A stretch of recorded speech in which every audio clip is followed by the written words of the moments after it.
ఆచార్య లాంటి పెద్ద డిజాస్టర్ తర్వాత ఎలాగైనా ఒక బిగ్గెస్ట్ బ్లాక్ బస్టర్ కొట్టాలి అనే కసితో మన కొరటాల శివ గారు దేవర మూవీని తీస్తున్నారు కదా. అయితే ఈ మూవీ నుంచి రీసెంట్గా దావూదీ అనే వీడియో సాంగ్ అయితే రిలీజ్ అయింది. సో ఈ వీడియోలో మనం ఏంటంటే అసలు ఈ దావూదీ సాంగ్ ఎలా ఉంది ఏంటి అనేది డిస్కస్ చేద్దాం. ఓకేనా, లెట్స్ గో. అయితే ఇప్పుడు ఈ సాంగ్లో నాకు కనిపించిన ప్లస్ పాయింట్స్ విషయానికి వచ్చినట్లయితే గైస్, ఫస్ట్ ప్లస్ పాయింట్ ఏంటనేసి అంటే మన రాక్ స్టార్ అనిరుద్ కంపోజ్ చేసిన ఈ సాంగ్కి నకాస్ అజీజ్ అండ్ అకాసా సింగ్ వీళ్ళిద్దరూ అందించిన వోకల్స్ అయితే చాలా క్యూట్గా ఉన్నాయన్నమాట. అలాగే ఈ సాంగ్కి మన రామజోగయ్య శాస్త్రి గారు ఇచ్చిన లిరిక్స్ కూడా క్యాచీగా అండ్ ట్రెండీగా ఉన్నాయని చెప్పాలి.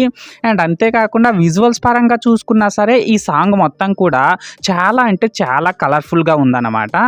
అండ్ ఇప్పుడు సెకండ్ ప్లస్ పాయింట్ విషయానికి వచ్చినట్లయితే గైస్, ఈ వీడియో సాంగ్లో మన ఎన్టీఆర్ అన్న విషయానికి వచ్చినట్లయితే తన డ్యాన్స్ గురించి స్పెషల్గా ఇంకేం చెప్పాల్సిన అవసరం అయితే లేదు. ఎప్పట్లాగానే తనైతే చించి పడేశాడనమాట.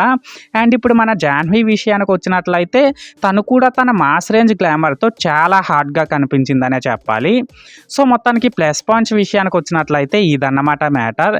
అయితే ఇప్పుడు ఈ సాంగ్లో నాకు కనిపించిన మైనస్ పాయింట్స్ విషయానికి వచ్చినట్లయితే గైస్, ఈ దావూదీ సాంగ్ని విన్నప్పుడు నాకైతే మన అనిరుద్ కంపోజ్ చేసిన ఓల్డ్ సాంగ్స్ అయితే కొన్ని గుర్తొచ్చాయి. ఇదొక్కటి పక్కన పెడితే సాంగ్ మొత్తం కూడా సూపర్ ఉందన్నమాట. అయితే ఇక్కడ ఓవరాల్గా ఏంటంటే గైస్, రాక్ స్టార్ అనిరుద్ వచ్చి ఈ దావూదీ సాంగ్తో మన ఎన్టీఆర్ అన్న ఫ్యాన్స్ అందరికీ కూడా ఒక ఫుల్ మీల్స్ పెట్టేశాడనే చెప్పాలి. సో చూడాలి మరి ఈ దేవర మూవీ వచ్చి ఎంత బిగ్గెస్ట్ బ్లాక్ బస్టర్ అవుతుందో.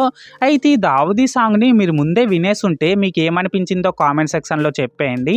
అండ్ అంతేకాకుండా ఈ సాంగ్ని మీరు ఇంకా చూడకపోయి ఉంటే వినకపోయి ఉంటే వెంటనే వినేయండి. ఓకేనా. This is Lokesh signing out. జై హింద్.